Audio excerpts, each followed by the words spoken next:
everybody, it's Sue and it's week 6. Can you believe that it's week 6?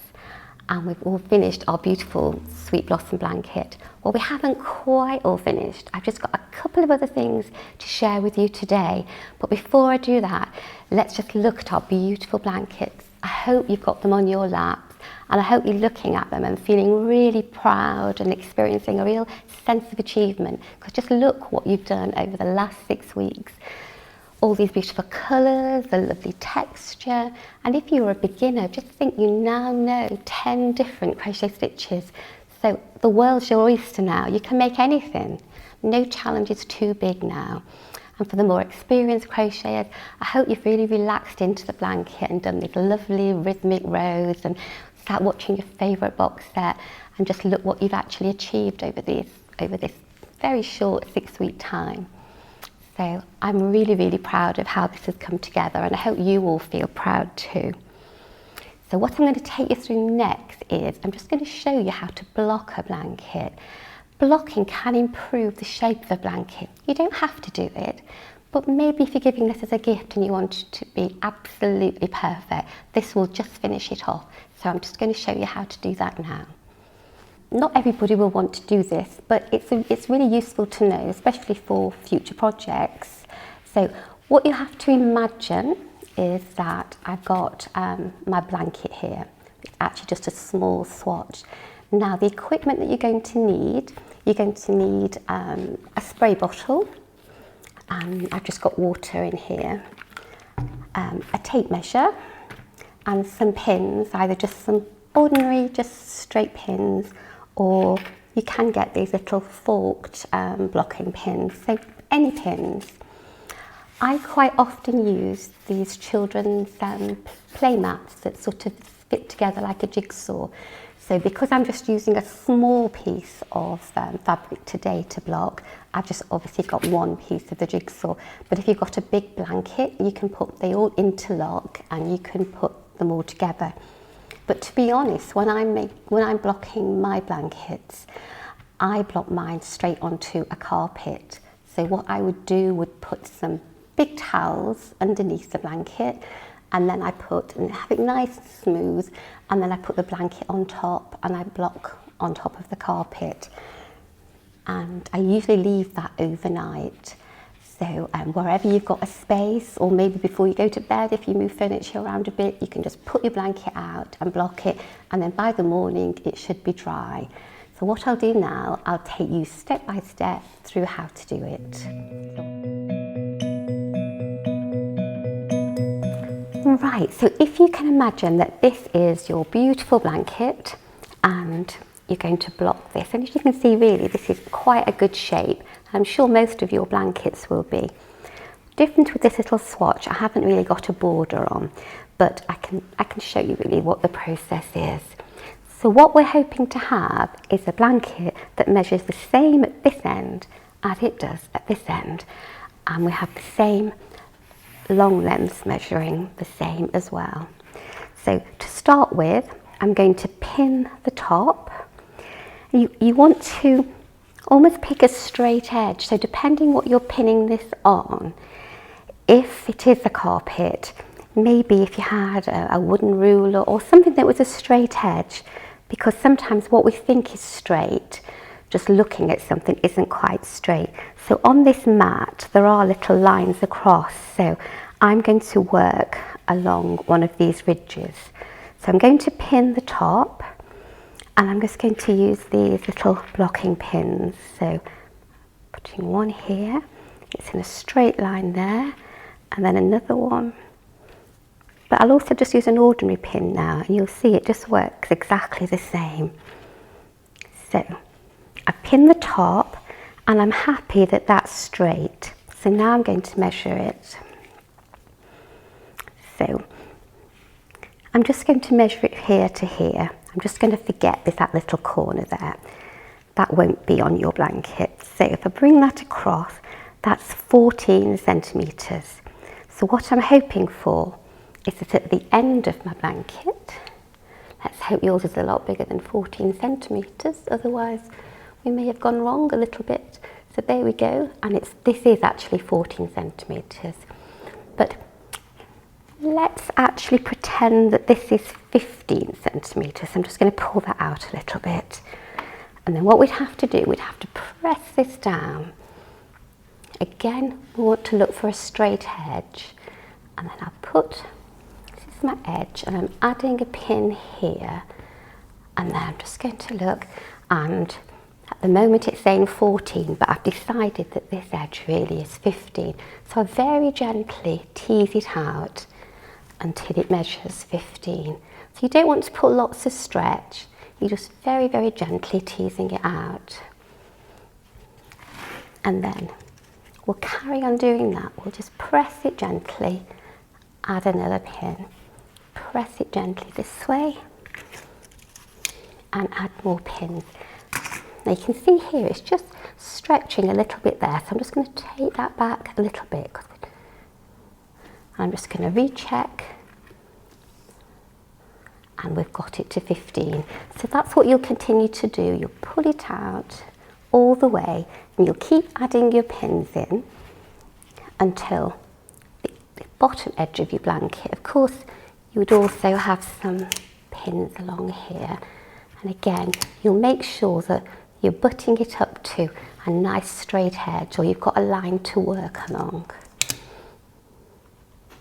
Here we go. And we carry on doing that until the whole of the blanket is the same measurement. It's 15 centimetres wide all the way along. And then what we want to make sure is that the long lengths here also measure the same. Now, if you've got a nice straight edge here and a nice straight edge there, it should be nice and square and fine. But let's just double check. Let's see what this measures. So, whoops. So this is, if I move it along a little bit, 39 centimetres at that edge. Let's see what it is here. You can see it's actually 40 here. So what we would need to do is unpin this a little bit and just stretch that down. And that means that what I think is a straight edge here isn't quite straight. So then you would measure those two long lengths again until they both measure the same. You have to remember though, we're not making watches.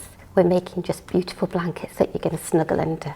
I can't think that anybody's ever going to say that's 3 millimetres out that side. So really don't stress too much about it. Then when you're happy, when you feel you've got it just about right, what you need to do is then just spray just a little mist of water. That was a bit ferocious, that one. There we go. Now I've closed it. You see, never ever use props when you're doing videos, or if you are, test them first. So I've given that a gentle spray of water, and then I'm just going to leave it overnight, and then by tomorrow it should be perfect. It sort of sets itself really, and then all you'll do is take your pins out and you're all ready to go. Hope that's helped. Right, now that your blanket is beautifully blocked, there's one more little touch that you could add. I'll just lift the blanket up and show you. I've made this little crochet tie and added some pom-poms on, which is great if you're going to gift this. But it's also really good, you know, if you're going to have it as a picnic blanket, you can sort of store it away, and if you tie it with this, it keeps it really nice and neat and looks ever so pretty. And I do love a pom-pom, almost as much as I love bobbles, so bobbles or pom-poms. So I thought we'd actually go through now how to make this.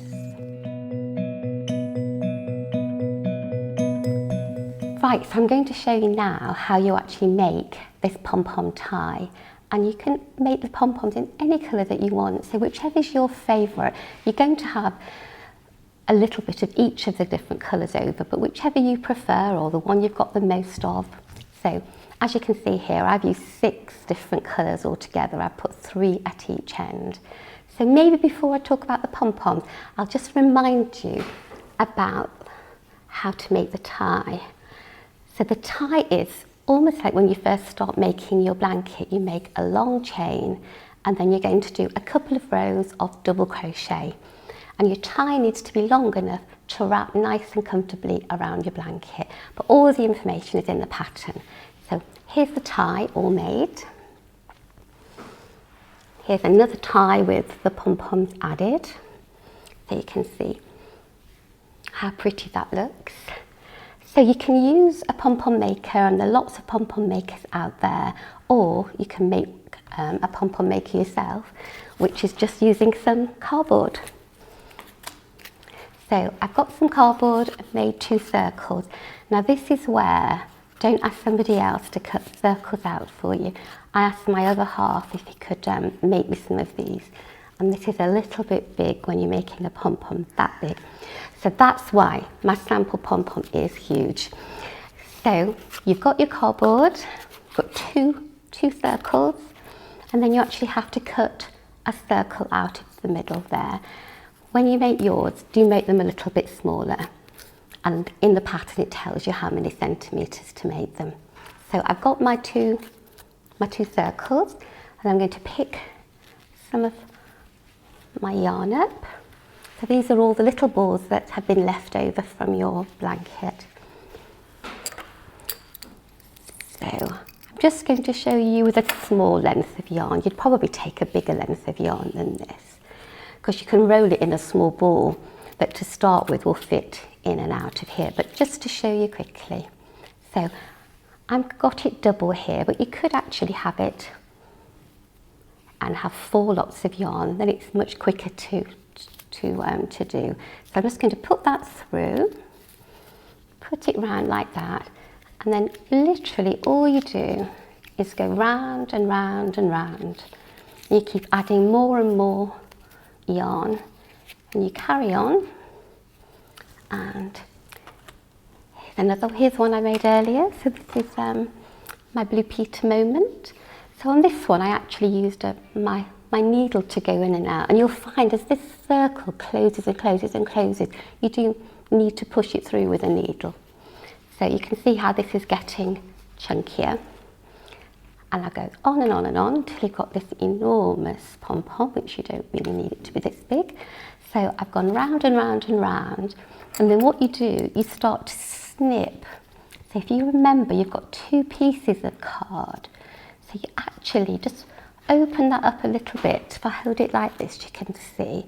So there's the 2 pieces of card, I've gone round and round, and then you cut those loops like that, and you keep on cutting until you can't cut anymore. You see that? And then, just for demonstration purposes, I'm just going to use pink. You would actually use the same colour as your pom-pom, and you actually thread that through, and of course you'll have finished cutting, so you put it all the way around, then you tie it really, really tightly, and then when you've done that, you then pull. So I'll do this even though it's not quite finished. You pull that card off, and then you're left with a lovely pom-pom.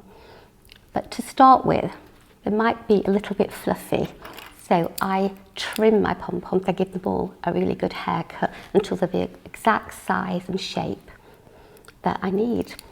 So you're going to do that until you've got six different pom-poms. Now you can either, you know when I showed you the pink thread here, when you pull it tightly, you can leave a long tail and then thread that tail through your needle to then push through the pom-pom. That's one way of sewing them on here. But if it gets snipped off, because when you give them a haircut, sometimes they do snip off, and you don't have to worry. All you need to do is get another piece of yarn. This time you might need a bit more of a pointy needle.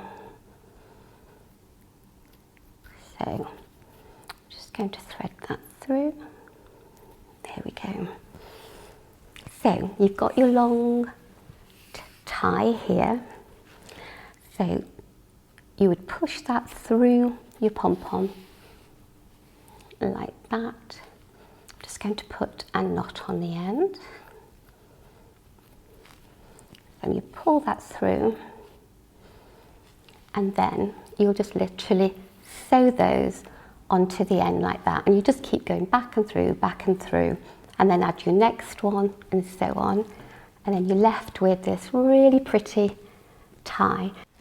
So now that you've completed your tie and your pom-poms, just looking at it together like this, who wouldn't love to receive a gift as beautiful as this? You must feel so proud. I feel proud just looking at it, so you should feel really, really proud. So we've finished this project, so I'm just going to move all of these things over here. And I hope you're all thinking about what you're going to make next. I've always got a head full of ideas, so I'm sure you've got lots of ideas of what you're going to do. So don't forget to look at sirdar.com for some inspiration, and pop along to your favourite Sirdar retailer and start to choose your yarn. Have fun, and I really hope that we can catch up again soon. Bye for now.